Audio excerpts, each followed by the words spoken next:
A economia da China não irá colapsar. Apesar do apocalipse imobiliário, da sua crise de mão de obra e dos seus números falsos do PIB, não, a economia da China não está colapsando.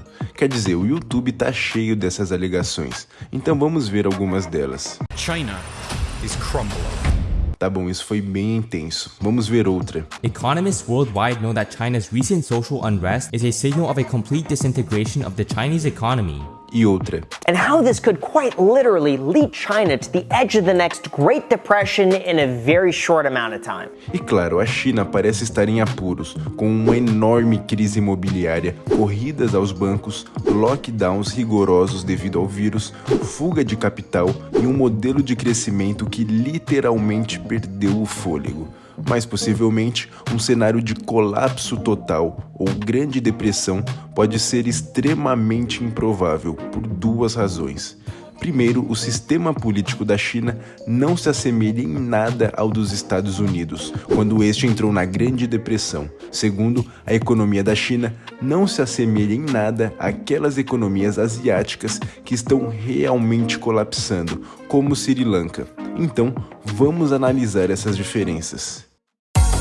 Claro, à primeira vista, a situação da China parece muito com o colapso do sistema bancário dos Estados Unidos de 1929 e 2008. Essas duas crises bancárias levaram a colapsos econômicos tão catastróficos que ficaram conhecidos, respectivamente, como a Grande Depressão e a Grande Recessão. Então vamos dar uma olhada em como a situação atual da China se compara a esses dois eventos dramáticos. A história da Grande Depressão começa com um crescimento épico no empréstimo bancário, bem como um aumento massivo no preço dos ativos, principalmente no mercado de ações. De maneira semelhante, a história da Grande Recessão começa com um crescimento épico no crédito, acompanhado de enormes aumentos nos preços dos ativos, principalmente no mercado imobiliário e no mercado de ações. Até agora, isso é extremamente semelhante à história da China. A partir de 2009, os bancos chineses e outras instituições financeiras entraram num frenesi de empréstimos, causando uma grande alta nos preços da propriedade. Isso acabou tornando cidades chinesas como Shenzhen e Xangai 4 vezes mais caras em relação à renda do que uma cidade como Nova York em 2020, por exemplo. Até agora, tudo muito semelhante. E claramente, os preços dos ativos em comparação com o tamanho da economia não podem subir para sempre. Portanto, eles tinham que cair em algum momento nos 3 casos. Em seguida, nos 3 casos, os bancos que concederam empréstimos garantidos por esses ativos inflacionados começaram a falhar. Incerto se o seu dinheiro estava seguro ou não, as pessoas começaram a exigir o seu dinheiro de volta dos bancos. E em qualquer sistema bancário moderno, não é possível que todas as pessoas queiram seu dinheiro ao mesmo tempo. Portanto, nos 3 casos, as pessoas queriam ser as primeiras a retirar o seu dinheiro do sistema bancário, provocando uma corrida bancária. É aqui que a China está agora, e também é aqui que as histórias da Grande Recessão e da Grande Depressão começam a divergir. Veja bem, no início da Grande Depressão, o Banco Central dos Estados Unidos basicamente permitiu que o sistema bancário entrasse em colapso. E vamos ser honestos, para qualquer empresa normal que esteja em apuros, faz total sentido que o governo simplesmente permita que ela entre em colapso. O problema é que, como um sistema, os bancos facilitam tanto os pagamentos quanto a criação de crédito para toda a economia.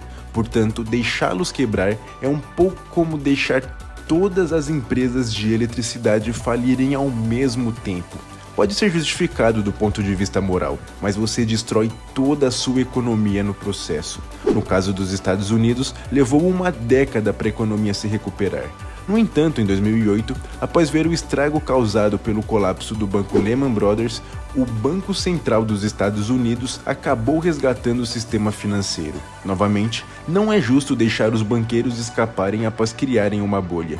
Mas assim, os Estados Unidos conseguiram evitar outra grande depressão e acabaram com uma recessão menos severa. E é aqui que você descobrirá por que a história da China é diferente da Grande Depressão e da Grande Recessão. Veja bem, assim como na Grande Recessão, o Banco Central da China está muito consciente dos perigos de deixar o crédito e o sistema monetário da sua economia entrarem em colapso, apenas para dar uma lição nas pessoas. Ele já reduziu suas taxas de juros e começou a resgatar tanto os bancos quanto os desenvolvedores imobiliários. Além disso, a história da China agora é diferente da grande recessão de duas maneiras importantes. Primeiro, seu sistema bancário já é, em grande parte, estatal. Portanto, uma corrida para obter dinheiro em papel desses bancos seria de curta duração, já que o Banco Central da China pode facilmente fornecê-lo.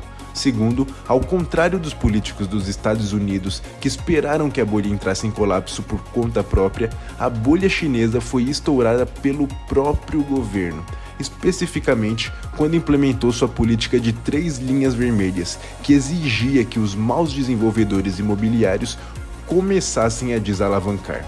Portanto, a economia da China não entrará num colapso semelhante à Grande Depressão dos Estados Unidos, porque o Banco Central da China aprendeu a lição mais importante da Grande Depressão dos Estados Unidos.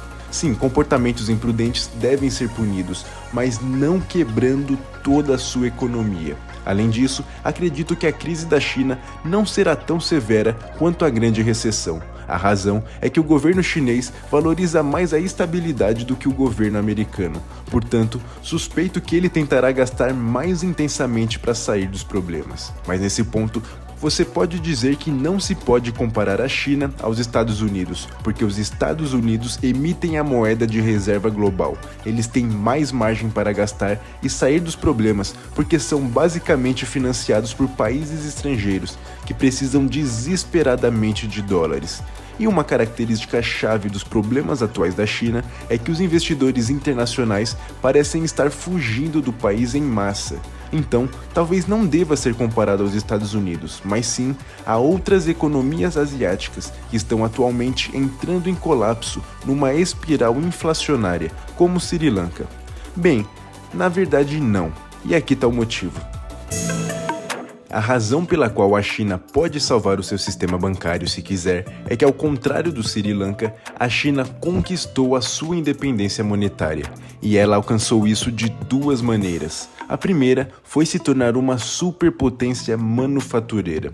Quer dizer, pelos cálculos mais recentes, ela responde por 1/5 da produção manufatureira mundial. Portanto, não é surpreendente que a China tenha consistentemente registrado superávites comerciais com todo o resto do mundo. À medida que a economia da China desacelerou e, portanto, importou menos, o seu superávit comercial ainda assim chegou a níveis recordes. Em outras palavras, o mundo precisa dos produtos da China. Portanto, mesmo que ela não emita a moeda de reserva mundial, seu banco central tem dólares em abundância para gastar e provavelmente gastará esses dólares para defender a moeda e compensar facilmente o efeito da fuga dos investidores internacionais. Isso ajudará a evitar um colapso no estilo do Sri Lanka. Mas novamente, como vimos em fevereiro, quando o rublo russo colapsou completamente, um superávit comercial por si só não foi o suficiente. O problema da Rússia na época era que, embora muitos dólares estivessem entrando nos cofres do Banco Central por meio de exportações, os cidadãos russos estavam correndo para tirar ainda mais dinheiro do país. Isso foi o mesmo problema para a Turquia, onde as pessoas não confiavam no governo e, portanto, trocavam liras por ouro, criptomoedas e dólares. Isso nos leva à segunda maneira pela qual a China alcançou a independência monetária: os controles de capital. Veja bem, os controles de capital basicamente significam tornar extremamente difícil de tirar o dinheiro do país. E no caso da China, é extremamente difícil tirar o dinheiro de lá, pois o governo chinês impede que as pessoas o façam. Esse é o mesmo tipo de política que a Rússia começou a implementar em resposta às sanções ocidentais. Isso claramente ajudou a Rússia a resgatar a sua moeda e evitar um colapso no estilo do Sri Lanka. E a combinação disso e do superávit comercial significa que, assim como os Estados Unidos, a China tem a independência monetária para criar tanto sua própria moeda quanto ela desejar, para resgatar o seu sistema bancário, tornando um colapso completo extremamente improvável. Mas mesmo assim, a China está em apuros. Em termos absolutos, sua bolha imobiliária é a maior que o mundo já viu. Embora ela mesma esteja estourando a bolha, o governo prejudicou simultaneamente sua economia de 3 maneiras principais. Primeiro, a política do filho único no passado significa que ela agora enfrenta um declínio populacional rápido nas próximas décadas, mas imediatamente ela constantemente impede os seus consumidores de gastarem mais, mantendo-os trancados em casa em resposta a novos surtos de vírus. E por fim, ela está reprimindo seus setores de tecnologia e educação, bem como o setor privado em geral.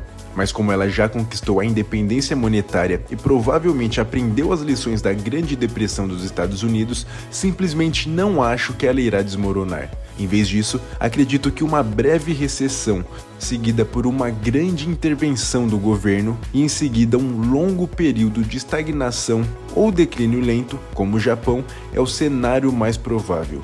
Mas ei, esse é apenas um cenário. Na macroeconomia, assim como na política, é útil pensar em vários cenários e atribuir a eles uma probabilidade. Na minha mente, o cenário de colapso total da China é possível, mas um tanto improvável, como lançar 2 dados e obter 2 seis. Ainda mais pela ênfase de Xi Jinping na estabilidade social e na independência monetária da China.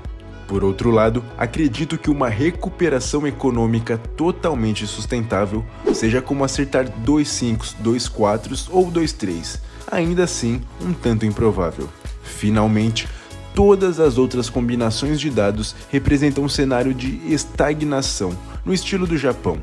Mas e você, o quão provável você acha que cada um desses cenários é? Me conta aqui nos comentários. E eu fiz um vídeo explicando detalhadamente como a China forja os dados do seu PIB para fazer eles parecerem maiores do que realmente são e quais os impactos disso para toda a geopolítica global. Para você saber mais sobre o que eu estou falando, assista o vídeo aqui que eu vou deixar no card. Muito obrigado e nos vemos lá.